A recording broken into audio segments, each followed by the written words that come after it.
Hello students, कैसे हो आप सब। आई होप, आशा करता हूँ आप सभी अच्छे होंगे। और चलते हैं आज की क्लास में RG sir ocean of science के साथ। आज की जो क्लास रहने वाली है हमारी वो फिजिक्स की रहेगी, यानी कि भौतिक विज्ञान की। और लास्ट क्लास में जैसे कि मैंने आपको बताया था, हमारा जो चैप्टर चल रहा है human eyes and the colourful world, और इसमें हमारा नेचुरल जो फिनोमिनाज है उसके बारे में हमारा कंटिन्यू चल ही रहा है टॉपिक। और एटमॉस्फेरिक रिफ्रैक्शन था, वातावरणीय अपवर्तन जो हमारा चल रहा है। और आज की क्लास में जो स्टार ट्विंकलिंग है इसका मैं आगे की तरफ आपको लेके चलूंगा, इसके डायग्राम की तरफ। इसका डायग्राम किस प्रकार से होता है और कैसे हमें स्टार की पोजीशन दिखाई देती है, कैसे स्टार चमकते हुए ट्विंकल करते हुए नजर आते हैं। और इसके बाद जो आगे की तरफ रहने वाला है वो टॉपिक रहेगा सनसेट और सनराइज का। ठीक है, सो कंटिन्यू करने से पहले, ठीक है, क्लासेस को स्किप ना करें, कंटिन्यू पूरी लेते रहें। ठीक है, और जो भी डाउट है वो आप कमेंट बॉक्स में कर सकते हैं। तो बढ़ते हैं RG sir ocean of science के साथ। So let's come on the topic and which was the last topic. Last topic has, क्या था हमारा लास्ट टॉपिक? वो था ट्विंकलिंग ऑफ स्टार। ठीक है, तो मैं यहां लिख रहा हूं हेडिंग स्टार्स ट्विंकलिंग। ठीक है, मैंने यहां लिख दिया है स्टार्स ट्विंकलिंग, यानी कि तारों का चमकना। अंडरस्टैंड। और मैंने यहाँ तारों का टिमटिमाना या तारों का चमकना, टिमटिमाना, चमकना, टिमटिमाना। और जो तारे चमकते हैं और टिमटिमाते हैं वो मैंने आपको बताया था कि वो एटमॉस्फेरिक रिफ्रैक्शन के कारण चमकते हैं। ठीक है, अंडरस्टैंड। जो तारे चमकते हैं वो एटमॉस्फेरिक रिफ्रैक्शन के कारण चमकते हैं। किसके कारण? एटमॉस्फेरिक रिफ्रैक्शन के कारण तारे हमें चमकते हुए नजर आते हैं। अंडरस्टैंड।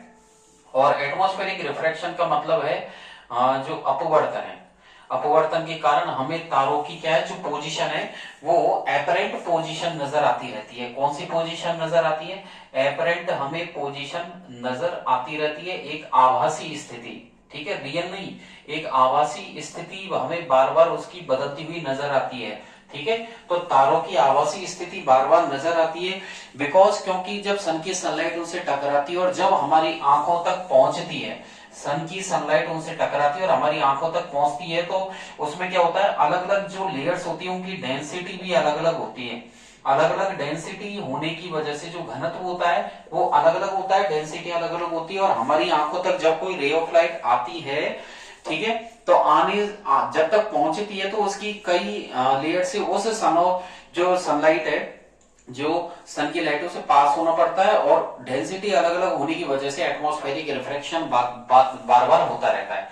तो एटमॉस्फेरिक रिफ्रैक्शन है कि अपवर्तन बार बार होता रहता है, जिससे हमें वो तारे एक स्थिति पर ना नजर आकर के बार बार उनकी स्थितियां हमें बार बार बदलती हुई नजर आती हैं।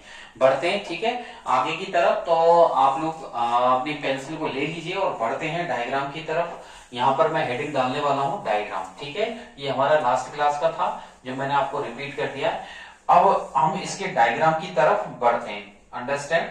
तो हमारा जो डायग्राम है वो स्टार ट्विंकलिंग का डायग्राम है। अंडरस्टैंड। तो हमारा डायग्राम है, मैं यहाँ हेडिंग डाल देता हूँ डायग्राम। अंडरस्टैंड। डायग्राम बहुत इजी है। आपसे अगर आएगा ये तो ये आपको 2 नंबर दिलवा के जाएगा। यहाँ पर ये इसके जो मैक्सिमम मार्क्स होंगे वो 2 नंबर होंगे, आपको 2 नंबर दिलवा के जाएगा। डायग्राम कंपल्सरी नहीं है, फिर भी आप बना दीजिए, अच्छा रहेगा। तो हम क्या करते हैं, पहले तो स्टार बनाते हैं यहाँ पर। ठीक है, तो यहाँ पर मैं स्टार बना रहा हूं, यहाँ पर देख लीजिएगा। अंडरस्टैंड। इस तरीके से मैं यहाँ पर स्टार बना रहा हूं। ओके, आप लोग भी पेंसिल से बनाइएगा और 2-3 बार प्रैक्टिस करना, अपने आप आपको आपकी प्रैक्टिस हो जाएगी और कोई प्रॉब्लम भी आपको नहीं आएगी। तो यहाँ पर देखिएगा, स्टार मैं बनाने जा रहा हूं। ये स्टार मैंने बना दिया है यहाँ पर। ओके, यहाँ पर मैंने स्टार बनाया है। तो आपको क्या करना है, यहाँ पर देख लीजिएगा, ये मैंने स्टार यहाँ पर बना दिया है। ओके, यहाँ पर स्टार हमने बना दिया है। अब होगा क्या, जब इस स्टार को जो मैंने बताया है यहाँ पर, मैं देखिएगा, मैं स्टार यहाँ पर लिख देता हूं। ये स्टार हो गया। अंडरस्टैंड, ये हमारा स्टार हो गया। तो मैंने यहां पर लिख दिया है स्टार। ओके, ये हमारा स्टार हो गया है। अब होगा क्या, यहाँ जब हम इसको यहां से देखेंगे, ठीक है, हम यहां पर खड़े हुए हैं, हम यहां से देखेंगे, तो यहां पर हम लोग खड़े हुए हैं, तो देख लीजिएगा, यहां पर हम खड़े हुए हैं। ओके,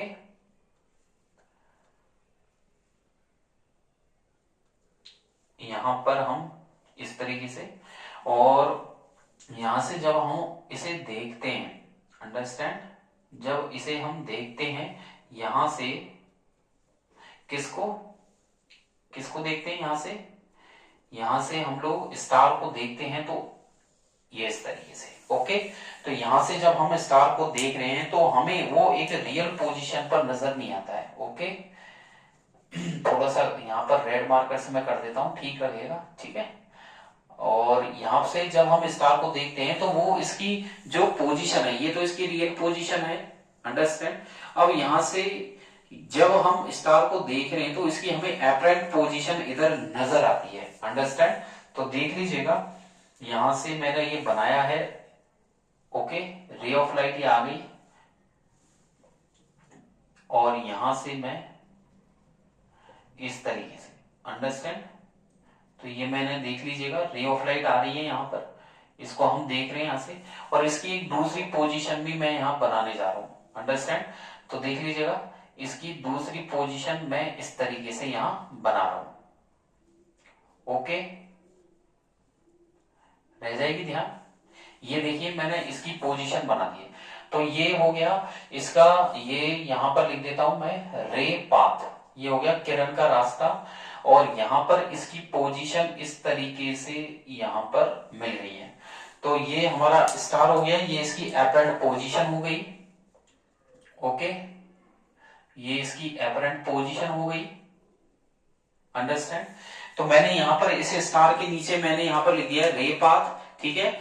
और यहां पर लिख रहा हूं मैं स्टार एपेरेंट पोजीशन। एपरेंट का मतलब है इसकी आवासीय स्थिति, कोई फिक्स नहीं है, apparent position, understand, apparent position.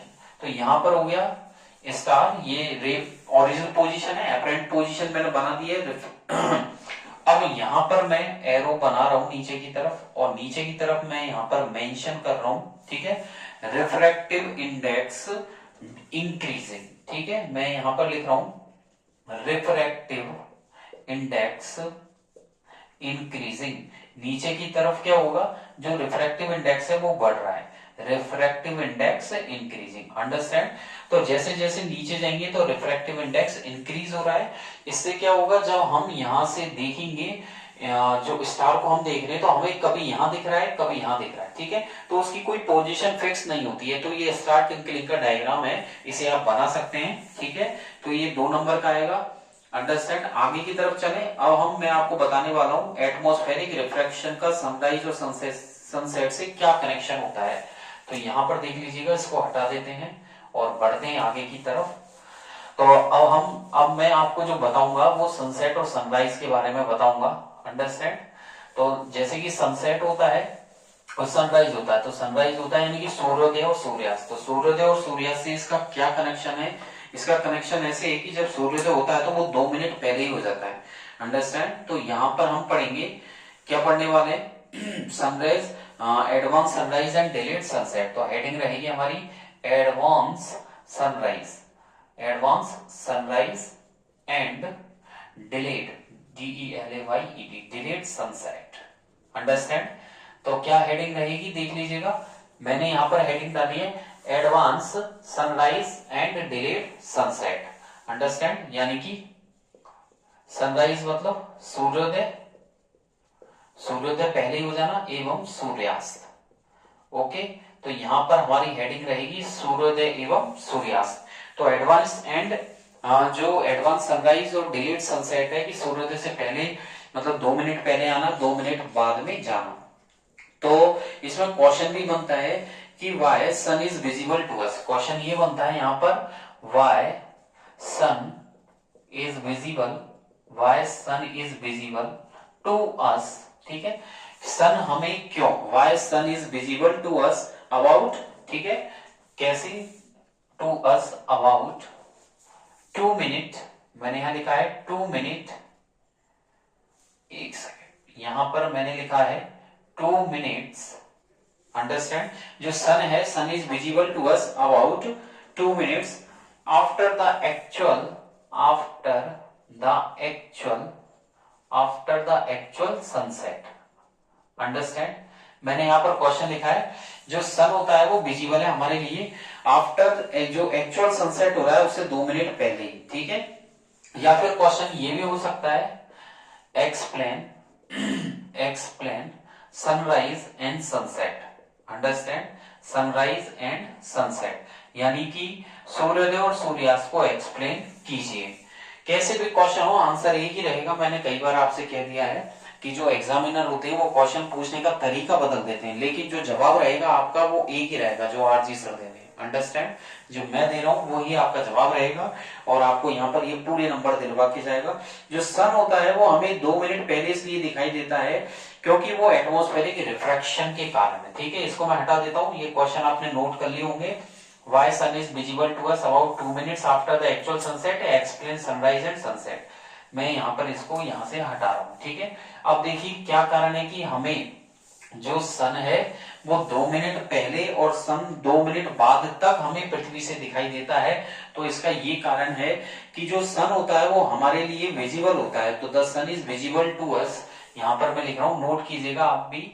The sun is visible to us, जो सन हमें दिखाई देता है, विजिबल टू अस, ठीक है। हमें जो सन दिखाई देता है वो 2 मिनट पहले दिखाई देता है। The sun is visible to us, ठीक है, अबाउट 2 मिनट। मैं यहां पर मेंशन कर रहा हूं स्क्रीन पर, अबाउट 2 मिनट्स, ठीक है, बिफोर, अबाउट 2 मिनट्स बिफोर। कब? 2 मिनट पहले। कब से? The actual sunrise, the actual sunrise, ठीक है, एक्चुअल सनराइज से एंड, ठीक है। तो हमें जो सन दिखाई देता है वो 2 मिनट पहले दिखाई देता है, actual sunrise, and about 2 minutes after, आगे मैं मेंशन कर रहा हूं, about 2 minutes after, about 2 minutes after, ठीक है। और हमें 2 मिनट बाद तक दिखाई देता है the actual sunset. Understand? The actual sunset. तो मैंने यहां पर लिखा है जो हमें सन दिखाई देता है, यानी कि जो सनराइज होता है, सूर्योदय होता है उससे 2 मिनट पहले, और जो सनसेट होता है सूर्यास्त उससे 2 मिनट बाद तक दिखाई देता है। उसका कारण है, आगे मैंने लिखा है बिकॉज, ठीक है। क्या कारण है कि हमें वो दिखाई देता है? बिकॉज। बताइए क्या कारण हो सकता है? मैंने आपको बताया था, ये होगा एटमॉस्फेरिक रिफ्रैक्शन की वजह से, बिकॉज ऑफ, मैं यहां पर मेंशन कर देता हूं, एटमॉस्फेरिक रिफ्रैक्शन, ठीक है। इसे आप याद रखिएगा कि एटमॉस्फेरिक रिफ्रैक्शन की वजह से, यानी कि वातावरणीय जो अपवर्तन है, जो वातावरण में होने वाला उसकी वजह से होता है, ठीक है। और इसकी वजह से क्या होगा? बाय एक्चुअल सनराइज, और हम देखें बाय एक्चुअल सनराइज, ठीक है। और जो सूर्योदय होता है रियलिटी में देखा जाए तो इसका मतलब क्या है? The actual crossing we mean, इसका मतलब क्या समझे? The actual crossing we mean, मैंने क्या लिखा है देखिएगा, we mean the actual crossing of the horizon, ठीक है। यानी कि जो हम पृथ्वी पर खड़े हैं तो उससे हमें वो दिखाई देगा, ठीक है। अब मैं आपको बताऊंगा किस प्रकार से हम, जैसे हमारे घर पर हम लोग खड़े हुए हैं और वहां से हम लोग देखें तो क्या इफेक्ट होगा बाय द सन। अंडरस्टैंड? तो आप देखिए मैंने लिखा है the sun is visible to us about 2 minute before the actual sunrise and about 2 minutes after the actual sunset because of atmospheric refraction. By actual sunrise we mean the actual crossing of the horizon by the sun. Understand? और जो actual end होता है, line change करके आप लोग लिखिएगा यहाँ arrow लगाकर, ठीक है, एरो लगाकर लिखिएगा द एक्चुअल एंड, जो इसका एंड है, द एक्चुअल एंड एपरेंट, यानी कि जो इसकी आभासी स्थिति है, the actual and apparent positions of the sun, ठीक है। जो सन की पोजिशंस है, पोजिशंस ऑफ द सन, मैं ये बताना चाह रहा हूं कि जैसे ही हम हॉरिजॉन से देखेंगे जो एपरेंट पोजीशन है किसकी, सन की, विद रेस्पेक्ट टू किसके साथ है, टाइम के साथ अगर देखें, with respect to the horizon, ठीक है, विद रेस्पेक्ट टू द, आगे देखिएगा, with respect to the time, ठीक है। अगर टाइम के साथ सन की स्थिति देखें तो ये हॉरिजॉन से फिर क्या होता है, हॉरिजॉन से बदल जाती है।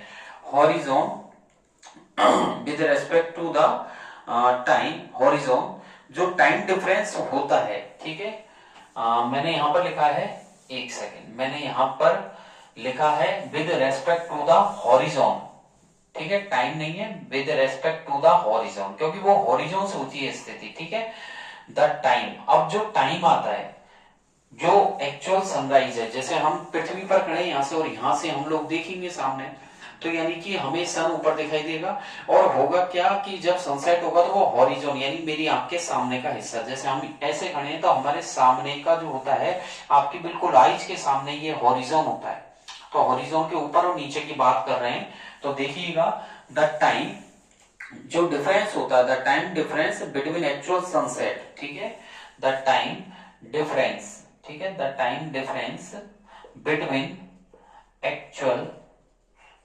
एक्चुअल सनसेट, ठीक है, जो टाइम डिफरेंस है between actual sunset and apparent sunset, किसकी बात करें, आभासी सनसेट की, एपेरेंट सनसेट, अंडरस्टैंड।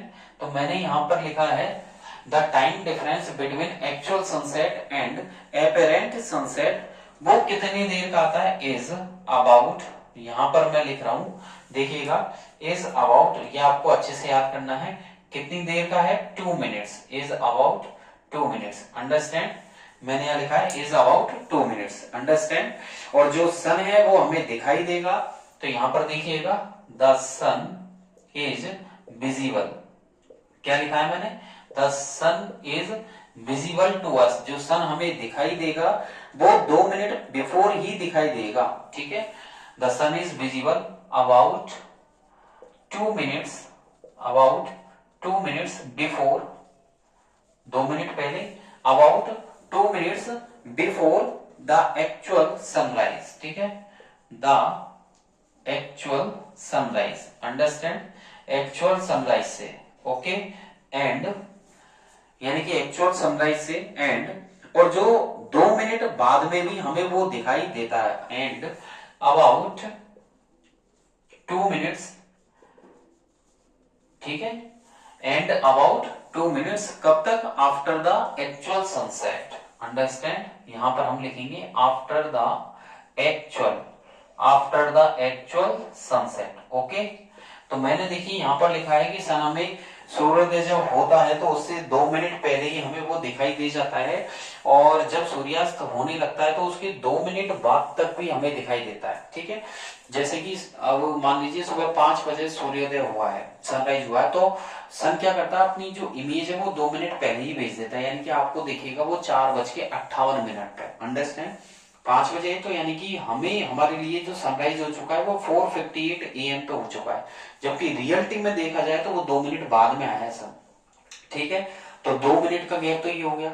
और जब सनसेट होगा, मान लीजिए 6 बजे अस्त हो रहा है सूर्य, यानी कि सनसेट हो रहा है, तो हमें 6:02 तक भी वो दिखाई देगा, यानी कि हमारे लिए उस टाइम पे भी 2 मिनट का गैप आ गया। अगर 24 घंटे में देखें सनसेट और सनराइज में 4 मिनट का गैप आ जाता है, तो 4 मिनट का डिफरेंस यहां पर बन जाता है, ठीक है। ड्यू टू किसकी वजह से बनता है, due to atmospheric refraction, due to atmospheric refraction. तो ये एटमॉस्फेरिक रिफ्रैक्शन यानी कि ये सब कुछ अपवर्तन की वजह से होता है। ये आपका ये कंप्लीट आंसर है, और इस पैराग्राफ को अच्छे से याद कर लीजिएगा। तो आप देखिए होता क्या, मैं दोबारा एक्सप्लेन कर रहा हूं कि जब सनराइज होता है तो वो अपनी इमेज पहले ही भेज देता है, तो हमें हॉरिजॉन से देखने पर जो सनराइज है वो 2 मिनट पहले ही हमारे लिए आ चुका होता है, और जब सेट होने लगता है तो हम हॉरिजॉन पे ही होते हैं, तो हम वहां से देखते हैं तो उसकी एपरेंट पोजीशन हमें 2 मिनट तक दिखाई देती है। तो सूर्योदय भी 2 मिनट पहले हुआ है, और सूर्यास्त भी 2 मिनट बाद तक रहा है, यानी कि टोटल देखिए 24 घंटे में 4 मिनट का डिफरेंस आता है। कितने मिनट का डिफरेंस आता है, 4 मिनट का यहाँ पर डिफरेंस आ जाता है, अंडरस्टैंड। तो यानी कि यहाँ पर एक्चुअल सनसेट और सनराइज में 2 मिनट का गैप है। कितने मिनट का है? 2 मिनट्स का गैप है यहाँ पर। और टोटल देखिए 24 घंटे में तो यहाँ पर 4 मिनट्स का डिफरेंस आ जाता है। अंडरस्टैंड? यहाँ पर 4 मिनट्स का डिफरेंस आ चुका है। अब मैं आपको यहाँ पर डायग्राम बताऊंगा। तो ये आपकी थ्योरी रही। अंडरस्टैंड? इसको अच्छे से नोट कर लीजिएगा। अब हम यहाँ पर डायग्राम देखने वाले हैं, तो देख लीजिएगा। डायग्राम की तरफ हम लोग बढ़ते हैं। तो डायग्राम क्या है कि एक हमें हम यानी कि हम अर्थ पे रहते हैं, तो हम अर्थ से हॉरिजॉन को लेंगे और वहां से जो सन की पोजीशंस बनती है उसको मैं आपको बताऊंगा किस प्रकार से यहाँ पर पोजीशंस बनती है। तो देख लीजिएगा। पहले तो मैं बताने वाला हूं आपको यहाँ से अर्थ। अंडरस्टैंड? तो यहाँ पर है हमारी पृथ्वी, ये हो गई हमारी पृथ्वी। अंडरस्टैंड? तो मैंने यहाँ पर बना दी है अर्थ। ठीक है, ये मैंने यहाँ पर अर्थ बना दी है। ओके, देख लीजिएगा। ये मैंने अर्थ बना दी है यहाँ पर। ओके, और यहां से हम लोग देखेंगे तो यहाँ पर मैं लिख देता हूं अर्थ। अंडरस्टैंड? ये हमारी पृथ्वी हो गई और यहाँ पर हम लोग खड़े हैं। तो देख लीजिएगा ये पृथ्वी मैं बनाने जा रहा हूं। अंडरस्टैंड? तो यहां पर मैं स्थितियां बनाऊंगा। तो ये हमारी पृथ्वी हो गई। ओके, ये हमारी अर्थ हो गई। अंडरस्टैंड? तो देख लीजिएगा इस तरीके से ये हमारी पृथ्वी हो गई। ओके, और यहां पर इसकी एपरेंट पोजीशन में बनाऊंगा तो अर्थ पे हम लोग खड़े हैं। ठीक है, तो यहां पर हम लोग खड़े हैं इस तरीके से। तो यहां पर देख लीजिएगा हम लोग खड़े हैं। ओके,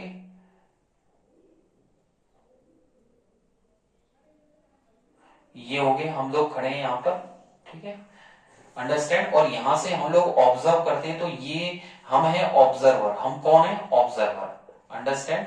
तो हम यहाँ पर हैं और यहां से हम सन को देख रहे हैं। तो सन को देख रहे हैं तो देखिए ये जो है बीच का बिल्कुल ये आपका हमारी आइस के बिल्कुल सीध में, बिल्कुल सीध में जो है ये है हमारा हॉरिजॉन। क्या है? ये हमारा हॉरिजॉन है। तो हमारी आइस के बिल्कुल सीध में देखें हम लोग तो ये हमारा हॉरिजॉन हो जाता है। ठीक है, तो जहां से हम लोग देख रहे हैं ये हमारा हॉरिजॉन है। यहां पर लिख देता हूं मैं हॉरिजॉन। क्षैतिज हो गया, यानी कि हॉरिजॉन मतलब ये हमारा क्षैतिज हो गया। और सन की जो पोजीशन बन रही है तो देख लीजिएगा सन की पोजीशन। तो ये हमारा ये हो गया सन की पोजीशन। अंडरस्टैंड? तो ये मैंने सन बना दिया है, देख लीजिएगा। ओके, ये मैंने सन बना दिया है। ठीक है, अंडरस्टैंड? ये हमारा सन हो गया। और ये जो सन मैंने बनाया है ये कौन सा है? ये एपरेंट पोजीशन है। और रियल पोजीशन देखिए तो नीचे की तरफ है। अंडरस्टैंड? रियल पोजीशन ये रही। ठीक है, तो ये हमारी रियल पोजीशन है सन की। देख लीजिएगा ये हमारी रियल पोजीशन हो गई। Okay, understand? तो देख लीजिएगा जब हम हॉरिजॉन से देखते हैं, हॉरिजॉन से जब हम लोग देखेंगे तो एपरेंट पोजीशन बना हमें यहां से दिखाई देगी। ओके, ये हमारी एपरेंट पोजीशन हो गई। और यहां से जब हम देखेंगे तो ये रियल पोजीशन हो गई। यहां पर मैं लिख देता हूं apparent position, apparent position of the sun. ठीक है, apparent position of the sun. तो यानी कि ये जो हम ऑब्जर्वर है और हम यहां से देख रहे हैं तो हमें सन की एपरेंट पोजीशन दिखाई देती है, यानी कि आभासी स्थिति। और नीचे की तरफ जो हमें दिखाई दे रहा है वो रियल स्थिति हमें दिखाई देती है। अंडरस्टैंड? ये आपके अच्छे से समझ में आ जाएगा। ठीक है, नॉर्मली डायग्राम है, इसको अच्छे से अपनी प्रैक्टिस कर लीजिएगा, इसको बना दीजिएगा। ये आपको 2 नंबर दिलवा के जाएगा कि एडवांस सनराइज और डिले सनसेट को समझाइए। अब हम बढ़ते हैं आगे की तरफ और हमारा टॉपिक रहने वाला है टिंडल इफेक्ट। अंडरस्टैंड? तो देख लीजिएगा हम आगे की तरफ जो टॉपिक लेने वाले हैं वो हमारा रहेगा टिंडल इफेक्ट, जो स्कैटरिंग का भी एक पार्ट है। यानी कि टिंडल इफेक्ट में हम लोग स्कैटरिंग को भी क्लियर करेंगे। जो स्कैटरिंग होती है यानी कि पार्टिकल्स का हमारी पृथ्वी पर, यानी कि हम जहां रहते हैं तो वहां धूल के कण भी हैं और एटमॉस्फेयर तो होता ही है, कई वाटर मॉलिक्यूल्स भी है, पार्टिकल्स भी है। तो इनसे लाइट जब टकराती है तो बार बार स्कैटरिंग होती है। तो हमारा टॉपिक रहेगा टिंडल इफेक्ट। अंडरस्टैंड? तो यहां पर मैं डाल देता हूं, हिंदी में भी लिख दिया मैंने हेडिंग, टिंडल प्रभाव। ठीक है, यानी कि टिंडल प्रभाव क्या होता है? टिंडल प्रभाव जो होता है जो अर्थ का एटमॉस्फेयर है वो हेट्रोजीनियस मिक्सचर होता है। हमारी पृथ्वी पर सब तरीके का एटमॉस्फेयर है, यानी कि सारे पार्टिकल्स है और एटमॉस्फेरिक जो मिक्सचर है, ठीक है, जो हमारा अर्थ का एनवायरनमेंट है वो एक हेट्रोजीनियस मिक्सचर ही होता है जिस पर सब तरीके के पार्टिकल्स है। और जो सन की सनलाइट होती है इन पार्टिकल से टकराती रहती है, ठीक है। टकराने के बाद जैसे स्मॉक है, टिनी वाटर ड्रॉपलेट्स है, तो ये क्या रहते हैं, डस्ट के पार्टिकल्स भी है, एयर के मॉलिक्यूल्स भी है, वाटर मॉलिक्यूल्स भी है। तो इससे क्या होगा, बार बार जो पार्टिकल्स होते हैं उनका कोलाइजन होता है। तो जो सन की सनलाइट है तो इनसे बार बार टकराती रहती है और कोलाइजन होता रहता है बार बार, और भिड़ंत के बार बार होने से एक कलर निकल के आता है जिसे स्कैटरिंग बोलते हैं, और स्कैटरिंग के कारण ही टिंडल इफेक्ट होता है। अंडरस्टैंड। तो टिंडल इफेक्ट का संबंध स्कैटरिंग ऑफ लाइट से। तो देखिएगा, जो हम यहाँ से स्टार्ट करेंगे, आप लिखिएगा, ठीक है। द अर्थ एटमॉस्फेयर, जो हमारी पृथ्वी का जो वातावरण है, द अर्थ एटमॉस्फेयर, हमारी पृथ्वी का जो वातावरण है, इज अ हेट्रोजीनियस, ठीक है, हेट्रोजीनियस। तो मैंने यहां पर लिखा है हमारी पृथ्वी का जो वातावरण है इज अ हेट्रोजीनियस मिक्सचर, ये एक हेट्रोजीनियस मिक्सचर होता है। अंडरस्टैंड ऑफ, ठीक है। ये इसमें कौन कौन से होते हैं, इसमें बहुत छोटे छोटे पार्टिकल्स होते हैं, माइन्यूट पार्टिकल्स, ठीक है।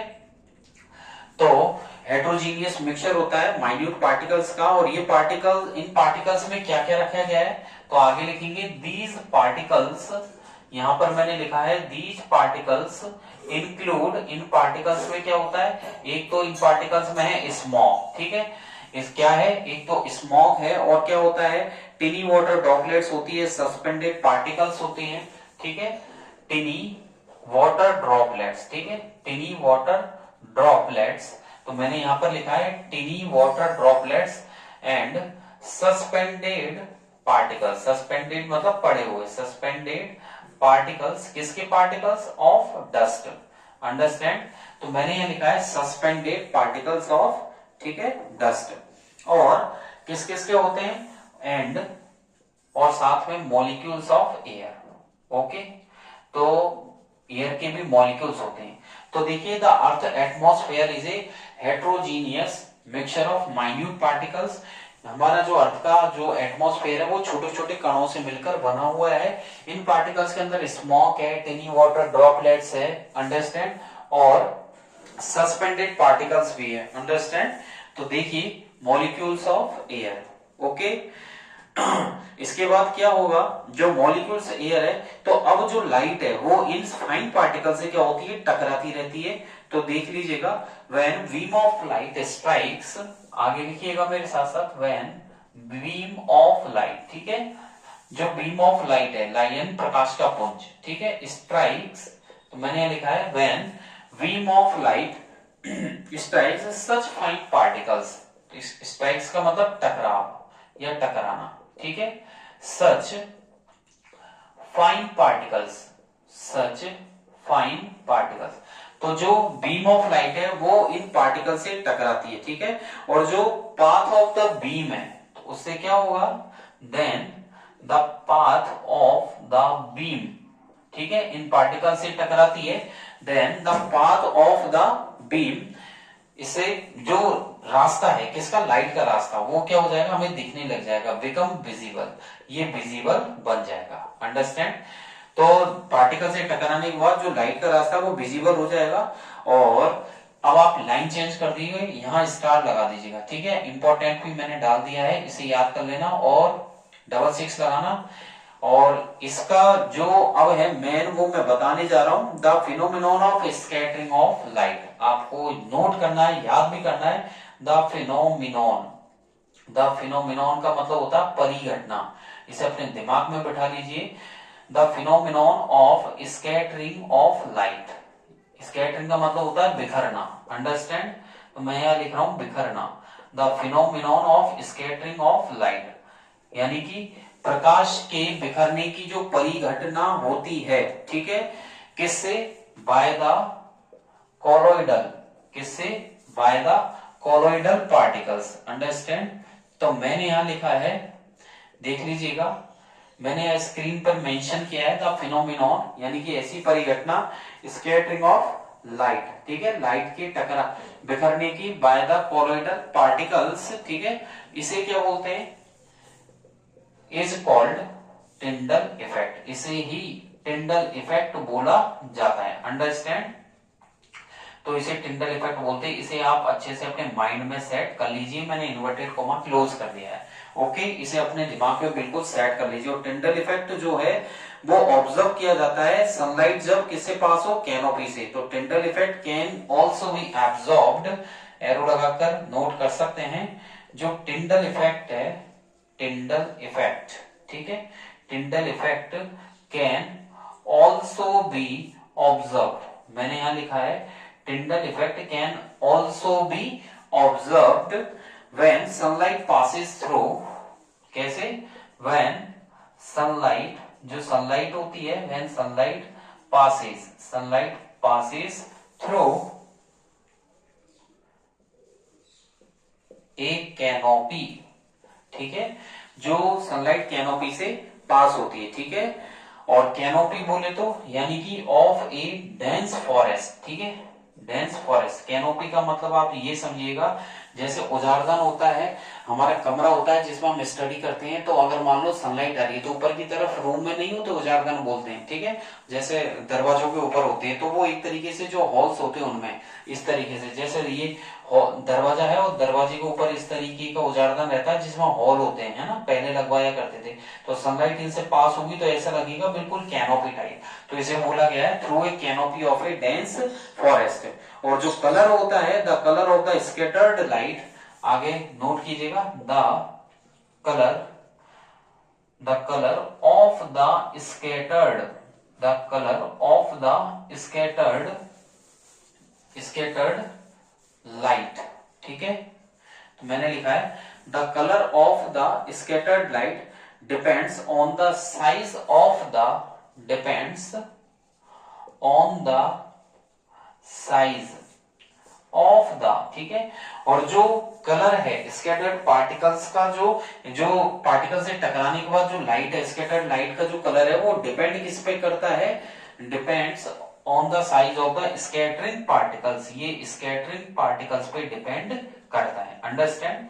तो देख लीजिएगा, जो कलर है, ठीक है, ये कलर जो डिपेंड करता है वो स्कैटरिंग पार्टिकल्स पे डिपेंड करता है। अंडरस्टैंड?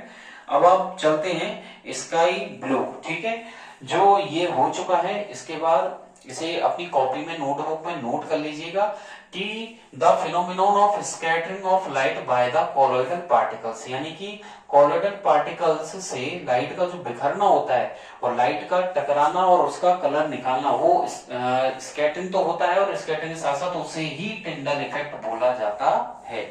अब जो आकाश का नीला कलर है वो किसके कारण होता है, वो स्कैटरिंग की वजह से होता है। अंडरस्टैंड? तो देख लीजिएगा, अब मैं आपको बताने वाला हूं कि why is the colour of the sky blue, ठीक है। तो इसको हटा देते हैं और आगे की तरफ हम लोग बढ़ते हैं। जो स्काई होता है यानी कि आकाश का कलर जो होता है वो ब्लू होने का रीजन क्या है, ऐसा क्या है कि वो ब्लू होता है, ठीक है। तो देख लीजिएगा, यहाँ पर मैं बताने वाला हूँ और हेडिंग डालने वाला हूँ यहाँ पर स्क्रीन पर कि जो स्काई कलर है वो ब्लू क्यों होता है, ठीक है। तो यहाँ पर मैं क्वेश्चन ही लिख देता हूं, व्हाई इज द, ठीक है, मैंने यहाँ पर क्वेश्चन लिखा है, देख लीजिएगा, why is the colour of the sky, ठीक है, colour of the sky blue, ठीक है, यानी कि जो आकाश का कलर है, ठीक है, वो नीला क्यों होता है। तो मैं यहाँ पर हिंदी में भी लिख रहा हूं, आकाश का रंग नीला क्यों होता है या नीला क्यों दिखाई देता है, ठीक है, क्वेश्चन मार्क। तो मैंने यहाँ पर हिंदी में भी मेंशन कर दिया है स्क्रीन पर, आकाश का रंग नीला क्यों दिखाई देता है या जो स्काई होता है वो ब्लू कलर का क्यों है। तो जो मॉलिक्यूल्स होते हैं एयर के, जो दूसरे पार्टिकल्स है एटमॉस्फेयर में, उनकी साइज बहुत छोटी होती है, ठीक है।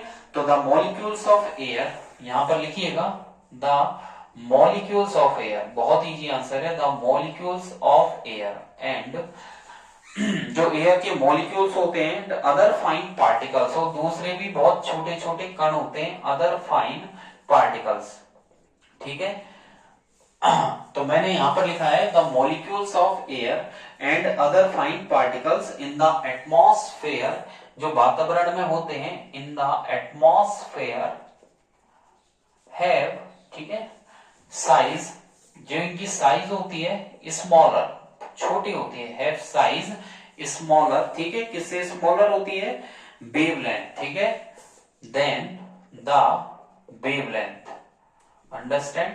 तो मैंने यहां पर लिखा है इन द एटमॉस्फेयर, जो पार्टिकल की साइज है वो छोटी होती है, देन द, ठीक है, वेवलेंथ ऑफ विजिबल लाइट, जो विजिबल लाइट होती है उसकी जो तरंग लंबाई होती है, ठीक है, उससे छोटी होती है।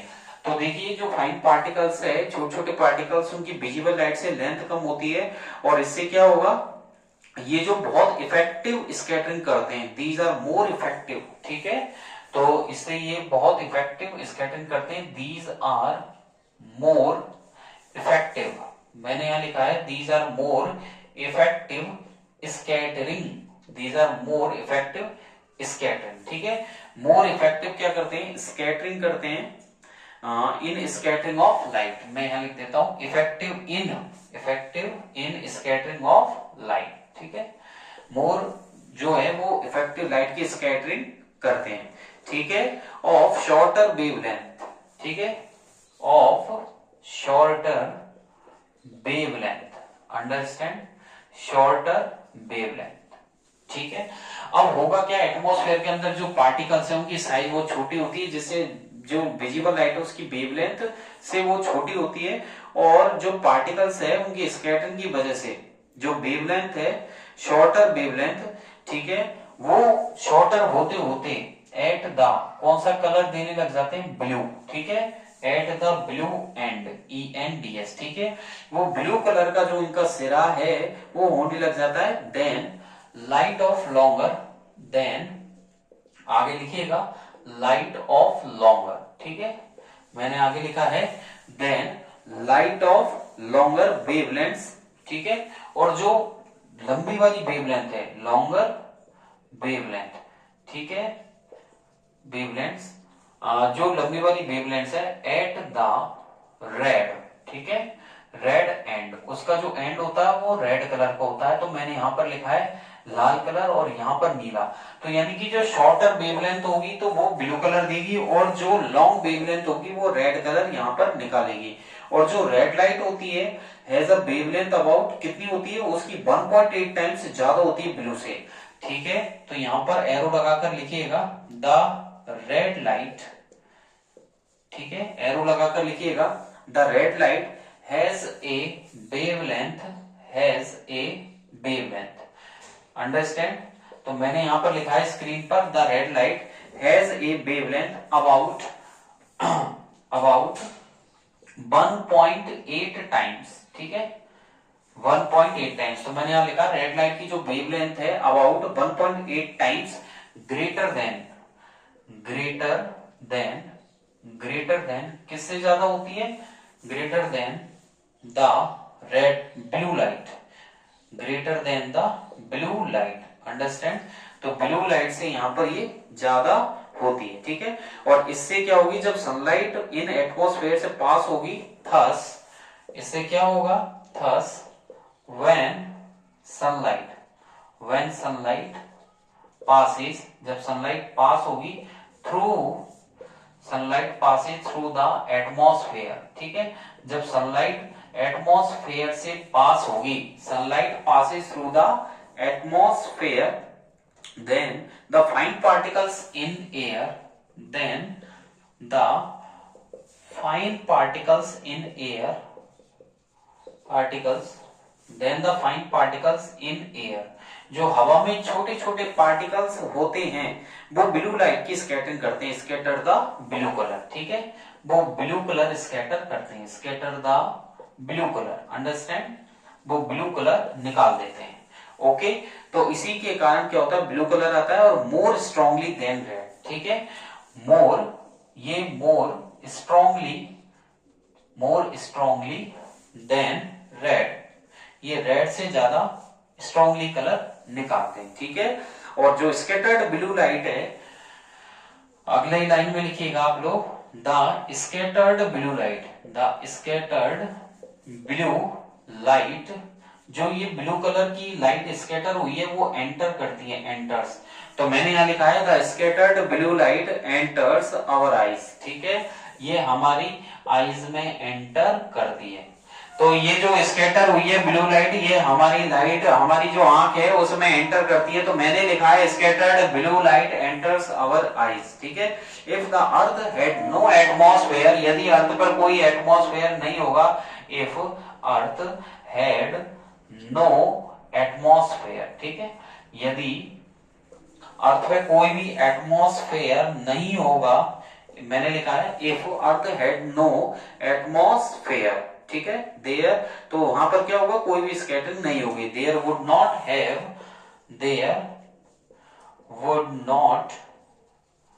हैव एनी स्कैटरिंग, यानी कि स्कैटरिंग का संबंध एनवायरमेंट से होता है। तो एनवायरमेंट है यानी कि एटमॉस्फेयर है तो स्कैटरिंग होगी, अन्यथा नहीं होगी। Then the sky would have looked dark, ठीक है, इससे क्या होगा, देन द स्काई हैव, इससे क्या हुआ, then the sky have looked dark, हमें वो डार्क दिखाई देगा।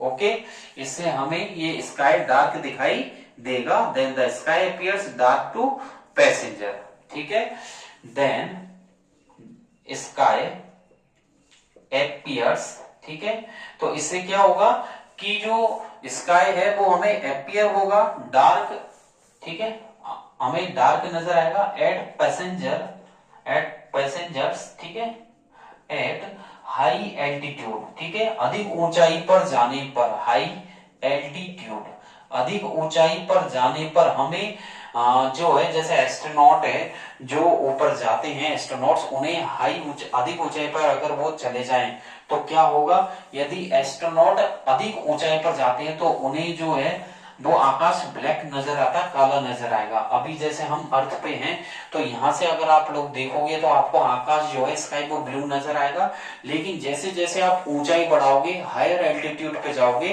तो आपको जो आकाश है धीरे धीरे धीरे धीरे ब्लू कलर कम हो जाएगा, ठीक है, और आपको वो धीरे धीरे धीरे धीरे धीरे धीरे कैसा नजर आएगा, ब्लैक नजर आएगा। Understand? So scattering is not, ठीक है, आगे की तरफ देखिएगा, इसमें आगे भी है, थोड़ा सा मैं बता देता हूं, क्लियर कर देता हूं, इससे क्या होगा। So scattering is not prominent, scattering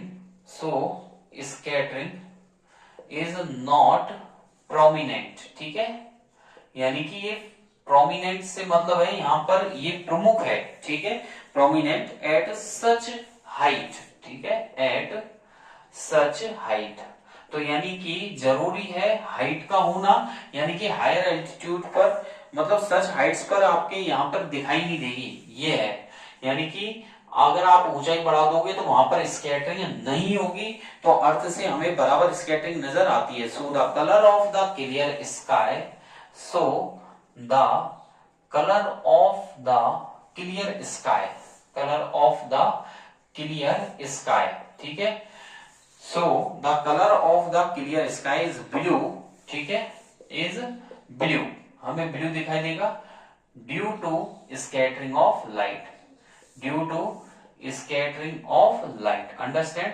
यानी कि कुल मिला के ये है कि अर्थ से हम देखते हैं तो हमें आकाश ब्लू कलर का नजर आता है, ठीक है, और जैसे जैसे हाई एल्टीट्यूड पर जाएंगे, ऊंचाई पर, आपको आकाश काला नजर आएगा। आज की क्लास में हम लोग इतना ही करेंगे, और नेक्स्ट क्लास जो होगी फिजिक्स की, उसमें मैं आपको बताऊंगा, ठीक है, जो छोटे मोटे क्वेश्चंस आपको बताऊंगा, जैसे कि जो पैसेंजर होते हैं वो हाई एल्टीट्यूड पर उड़ते हैं, जो पैसेंजर होते हैं, ठीक है, पैसेंजर्स जो हाई एल्टीट्यूड पर उड़ते हैं, हाई एल्टीट्यूड पर उड़ते हैं, उन्हें, ठीक है, आकाश मतलब थोड़ा डार्क क्यों नजर आता है, हाई एल्टीट्यूड पर उड़ते हैं तो उन्हें, मतलब जो स्काई है, ठीक है, उन्हें स्काई डार्क नजर क्यों आता है। इस क्वेश्चन का जवाब भी मैं आपको नेक्स्ट क्लास में दूंगा कि हाई एल्टीट्यूड पर जो उड़ते हैं उनको डार्क क्यों नजर आता है। दूसरा, मैं एंगल ऑफ प्रिज्म की डेफिनेशन भी आपको बताऊंगा, एंगल ऑफ प्रिज्म। इस क्वेश्चन का जवाब भी हम लोग ढूंढेंगे नेक्स्ट क्लास में, मैं आपको बताऊंगा डेविएशन एंगल बाय प्रिज्म, ठीक है। तो नेक्स्ट क्लास में जो मैं आपको टॉपिक पढ़ाऊंगा वो रहेगा आपका डेविएशन डेविएशन एंगल, ठीक है, डेविएशन एंगल बाय प्रिज्म। तो मैं आपको डेविएशन प्रिज्म से समझाऊंगा। तो आपके एक तो ये एंगल ऑफ प्रिज्म, और पैसेंजर जब हाई एल्टीट्यूड पर उन्हें स्काई डार्क क्यों नजर आता है, और मैं डेविएशन एंगल बाय प्रिज्म को भी लास्ट क्लास में आपको जो नेक्स्ट क्लास में आपको क्लियर करूंगा, ठीक है। आज की क्लास में इतना ही, और आज की क्लास आपको अच्छी लगी हो, आपको बहुत अच्छा आपका समझ में आ रहा हो, मार्क्स ऑब्टेन हो रहे हैं, तो वीडियो को जरूर लाइक कीजिएगा, सब्सक्राइब कीजिएगा अपने फ्रेंड्स में, ग्रुप्स में, ठीक है। और भी कई सारे ऐसे आपके ग्रुप्स होते हैं जिनमें शेयर कीजिएगा, ठीक है। If you have any doubts, any query, so you can type in the comment box your queries and doubts, so ठीक है, इन फर्दर मैं उसका जवाब दूंगा आपको। और डिस्क्रिप्शन में मैंने टेलीग्राम चैनल की लिंक दी हुई है, RG sir ocean of science, उस पर क्लिक करके आप मेरे टेलीग्राम चैनल को ज्वाइन कर सकते हैं। वहां से भी आप डिटेल में आपको पढ़ना है, कोई भी डेफिनेशन है बहुत डीप में पढ़नी है, डिटेल में पढ़नी है, अपनी मेमोरी बढ़ानी है, ठीक है, और अपनी नॉलेज को बढ़ाना है, तो आप वहां से रीड आउट कर सकते हैं, ठीक है। और अल्टरनेट क्लासेस चली रही है, आज फिजिक्स की थी, नेक्स्ट क्लास केमिस्ट्री की आएगी, ठीक है। कंप्लीट होते ही हम जो है इसका नेक्स्ट चैप्टर है फिजिक्स का, इलेक्ट्रिसिटी, विद्युत धारा। इसके लिए भी कई मेरे पास कमेंट आ रहे हैं, बच्चे कह रहे हैं कि सर जल्दी से स्टार्ट कीजिए, ठीक है। और अब तक का हमारा पूरा कंसेप्ट क्लियर हुआ है, और ऐसे ही बराबर और कंटिन्यू क्लास आते रहें, तो मे बी 100% श्योर, ठीक है। तो मेरी तरफ से आपको बराबर रेगुलर क्लासेस मिलेंगी, आप लेते रहिए, कोई भी डाउट है आप, ठीक है, आस्क कर सकते हैं, पूछ सकते हैं। तो बने रहें RG sir ocean of science के साथ। आपका दिन बहुत अच्छा हो, आप अच्छे से स्टडी करें। Thank you.